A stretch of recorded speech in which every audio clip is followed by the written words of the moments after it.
Hello, welcome back to Mystical Wisdom. This video is another covering the topic of archetypes. This is the third in a row, so make sure that you've checked in on episode 1, which was 2 weeks ago, and then episode 2, which was last week, and follow the blogs as well, because the blogs give more depth than the videos. So this next part of the adventure is how archetypes can be involved both in astrology, which we covered last time, and now with the archangels as well. So in the first video and the second video, I was explaining what archetypes are and how archetypes in collective human consciousness appear in our cultures as various gods, and that some of those gods have given their names to the planets in the solar system, and in turn people have developed a way of looking at the movements of those planets and identifying archetypal patterns. And that's what a birth chart is. It's an archetypal mandala, if you like, a pattern which encapsulates the moment in which you were born and tells you something about your inner archetypal landscape. So you can get to know that landscape by considering what those gods represent, and you can consider what costumes they have put on in order to function through you as an individual human person. Now, the next step along the route for the archetypes, as I'm laying it out, is to look at archangels and how they relate to this archetypal story. So as you can see, the word ARCH, arc, or the prefix arc, is involved in both of them. And the word arc, well, it literally is about an arcing over, or a collating together of certain ideas or topics. Or, we use this ARCH when we talk about the church hierarchy, for example, when we have archbishops and they are overarching the bishops, right? So it's to do with gathering together various concepts or ideas into one kind of bundle. And of course that bundle can go off in different directions, and that's what happens when you put different costumes on in astrology. So let's just go back to the fact that in astrology we find a focus particularly on 7 planets, or 7 heavenly bodies we should say, because the sun isn't a planet, of course. But the 7 heavenly bodies that are significant in traditional or Hellenistic astrology are the ones we can see with the naked eye, and those are the most significant archetypes in consciousness for the driving needs and desires that we all have being human. And those needs and desires are present in nature everywhere, but we can become more conscious of them. So when we transfer the idea of archetypes and planets to archangels, we can have a look and see what the parallels might be and whether that's useful to us, whether that's helpful for our spiritual journey. So let's take perhaps the most famous archangel, Michael, right? Now, Michael has long been associated with the sun, and certainly in old paintings, medieval paintings and Renaissance paintings, Michael was depicted as sometimes holding the sun or being the sun. And he was also depicted actually as being a seraph, which is a very high level vibrational celestial being associated with the element of fire. And of course, the sun is just a big fiery ball after all. So we could associate Michael with that burning, golden, pure energy, where we find that in the center of the solar system. So we could say perhaps Michael has something to do with our own center, with our own feeling of sovereignty. The sun is the king, if you like, the great monarch of the solar system. And Michael is referred to in those kind of terms.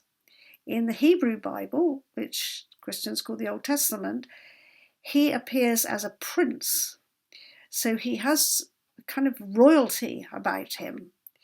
And this is a familiar archetype in our society, that one particular person is adored in some way as a great shining monarch, literally a monarch sometimes, but perhaps sometimes a great celebrity of some kind. And they are recognized as having some kind of rulership or charisma that relates to their ability to take leadership, to take charge, to become a beacon for other people. And of course, sometimes that quality leads to what the Greeks called hubris, which is pride, and then there is a downfall. Like a king can get his head chopped off. However, Michael, the energy of Michael, is about learning to shine without getting prideful. And so each of the archangels, the great archangels that we know about, can be associated with the different planets and the different gods. And it's very helpful to think like that, because the difference between an archangel and a god, or even just as a basic idea as an archetype, is that the archangels have been presented to us through mysticism as guardians of gates of consciousness, gates of light, and that there is the possibility to have a conversation with them. And when we have those conversations, we start to learn how they can support our process. So even if they might present as an archangel who is challenging and perhaps forceful, because I can assure you they're not all pretty New Age archangels that I'm talking about here, because they're not necessarily charming. The archangels who challenge us, for example, there's an archangel called Haniel, and I associate Haniel with the planet Mars. So that's quite a fierce, intense, driving, forceful, life-energizing archetype. And if you want to function in the world, you've got to make friends with that archetype. You've got to make friends with Mars. You've got to make friends with the archangel who represents Mars, or who can be seen to work with Mars. Because you do have to function in this world. So you can't just hide behind one of the sweeter archangels, like, for example, Raphael. Raphael is very special. We all need Raphael for healing and nurturing and for making things nice. I associate Raphael with the planet Venus.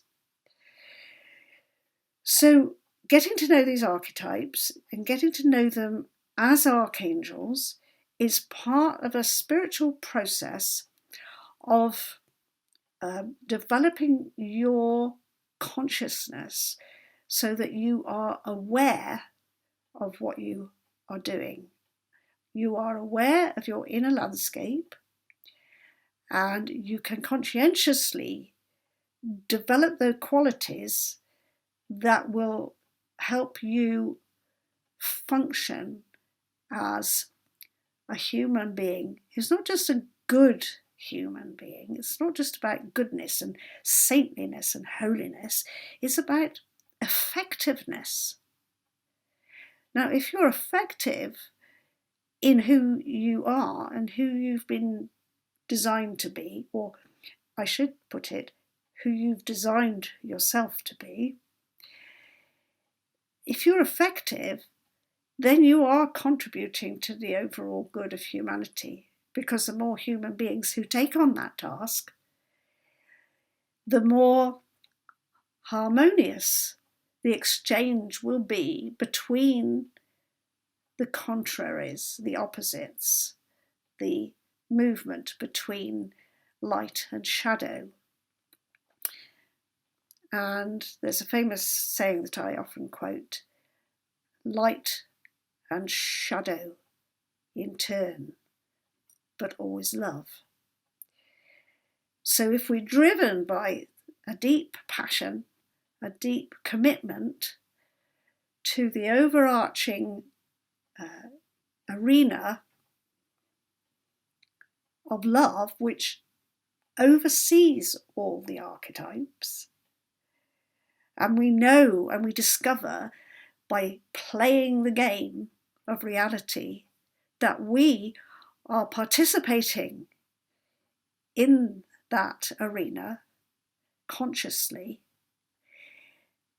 then we live a life that's not only joyful for ourselves, delightful in many, many ways, but we allow other people to grow in the same way, and we spread joy.